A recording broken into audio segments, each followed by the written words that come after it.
This is Paul and Adam's 565. Actually just come in for t-shirts, to be honest, and we ended up buying a boat.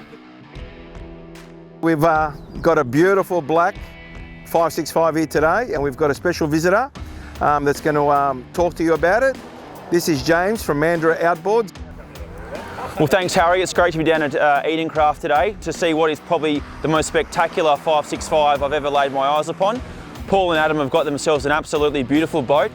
Like a lot of the 565s now, this boat's been packaged up on an easy tow aluminium I-beam trailer. This really is a go-to trailer at the moment.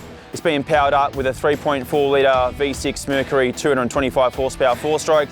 That's the maximum horsepower for the boat. It gives it a lot of punch and a lot of grunt. Look, for me personally, faster is better. I think you can never have enough horsepower when you're out there.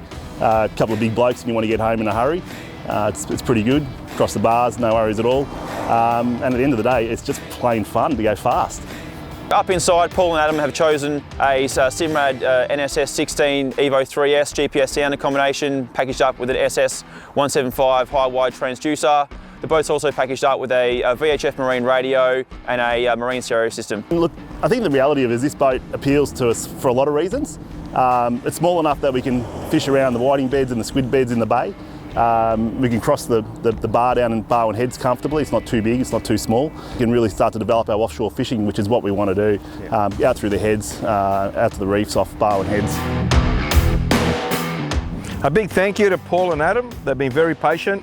They've been great customers, so thank you very much. All the best, fellas. Enjoy it, and we want to see plenty of pictures.